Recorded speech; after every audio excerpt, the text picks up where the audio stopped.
Hi, my name is John Paul, and nope, I'm not a pope, even though I love to help you cope. Now, have you have to answer to the question, who are you, and wondered what answer to give?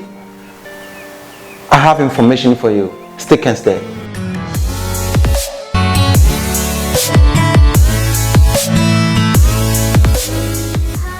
Okay, I make mental health and self-help videos, and I'm here today to give you valuable information on what would help you optimize your performance in life in general.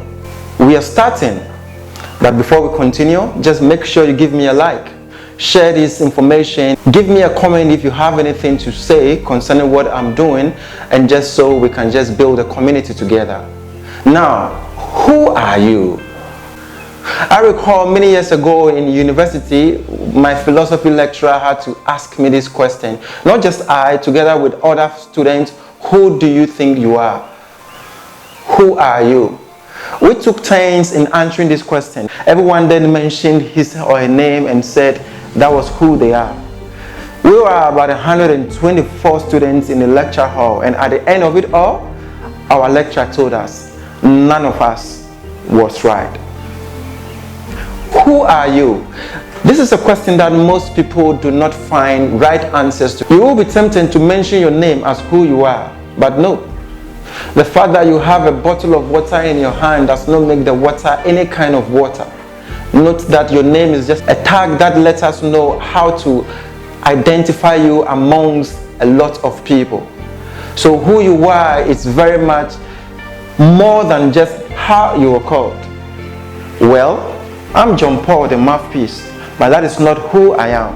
Who I am is my heart wiring, my genetic makeup. Who I am is what makes my personality. So that is what I want to inform you about. Personality.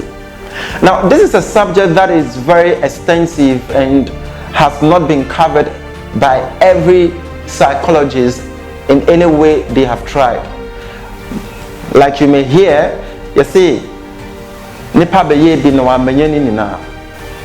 individuals have done research into personality, but at the helm of it all, at the core of it all, one thing that runs through what they believe personality is the way you think, the way you behave, and the way you feel that is consistent over time. Personalities are not like shirt that you can try each other on every day and say, no, I don't look good in this, I want to wear this, I want to wear that. Your personality is what makes you unique and makes you function over time, and in most situations it will be very obvious that this is this gentleman, I know him. Now, knowing you doesn't mean they know your name, but knowing you means that, you know, the way you are behaving, the way you are feeling and acting in situations across life very much lets them know that you are the one they really know. Many years after I had completed junior high, my friend had seen me and gone like, John Paul, you have not even changed. You're the same John Paul I knew. That means that my personality has been with me over the years.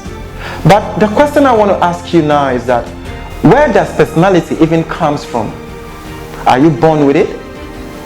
Do you pick up personalities as you grow? Or you, like I said earlier, pick up personalities and change them from time to time, which in no case is right. So, during conceptions, your personalities are formed. Whilst you are in your mother's womb, your personality is forming. Note, mothers who have been pregnant will tell you that no two pregnancies are the same.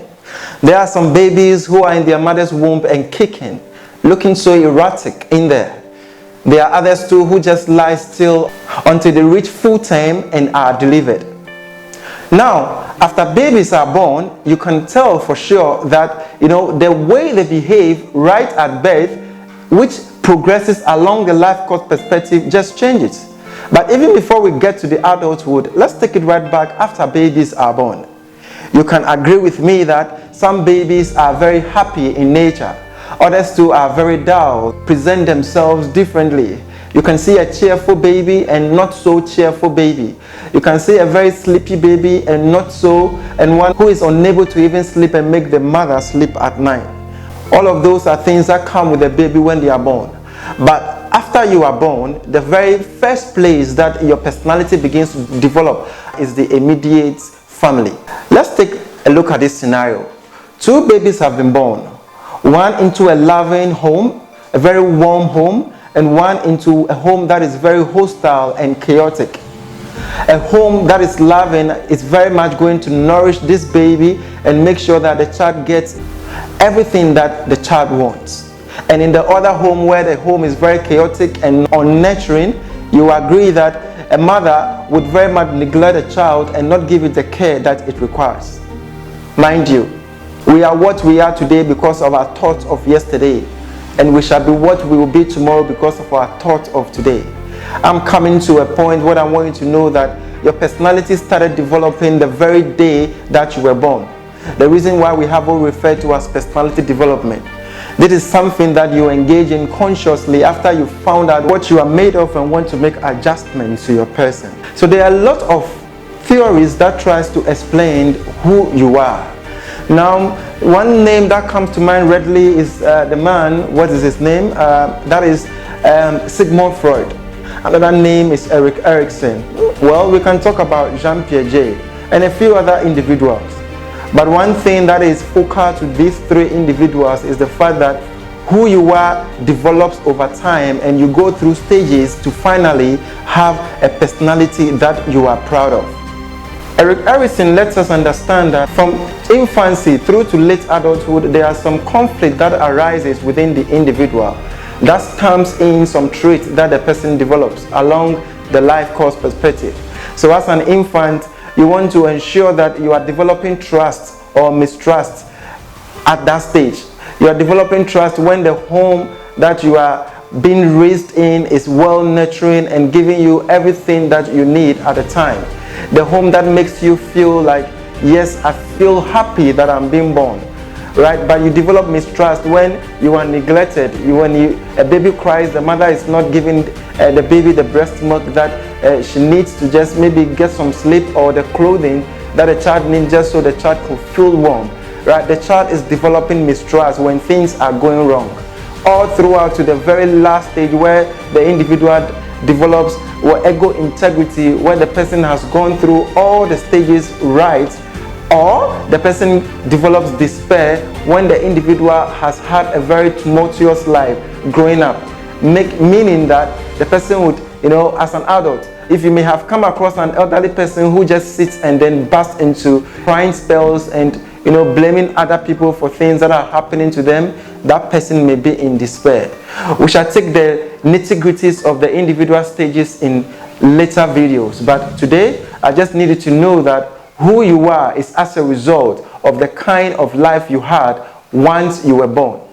Let's quickly highlight what Sigmund Freud says. Sigmund Freud says that at every level, right from the time that you are born, there are three interacting components of your personality, and that is the id, ego, and superego. The id, which allows you to do things primitively, maybe peeing yourself, maybe in beginning to use vulgar language as a child without thinking about the ramifications. When you find yourself in situations where you are behaving primitively, that is the id that is at work in you. Note, the id does never leave you once you leave childhood into the next one that we refer to as the ego. Now, the ego is the very executive part of your personality that allows you to, distinguish reality from what is not. The ego makes you do the right things depending on the situations that you find yourself. Someone says, I do not love you anymore. This relationship is over. Now, it is the ego that lets you appreciate that indeed the relationship is over. There's no need holding on, and there's no need also crying over spilled milk. Now, the superego is a third part of your personality that develops according to Sigmund Freud, and the superego is the perfectionist, moralistic part of who you are. Anytime you do something wrong and that still small voice tells you, you didn't have to do that, that is your superego talking to you. And again, anytime you put up an act which is considered good, that tap you have at the back of your shoulder that tells you, whoa, you did the right thing, and you become proud of yourself, that again is your superego. So you want to be aware that at every material time, these three interacting components are working within you as a person, according to Sigmund Freud. We shall just let the discussion about who you are end here. even as I continue in my next video to tell you what really goes into each of the stages as propounded by the two names that I mentioned. Now, if you have enjoyed the information you have received today, just subscribe. Be a part of the family even as we go along on this journey. Leave me a comment and let's see what you have. And then like and share. Let this video be very helpful to someone you love. My name is John Paul. You can call me the Mouthpiece. Thank you.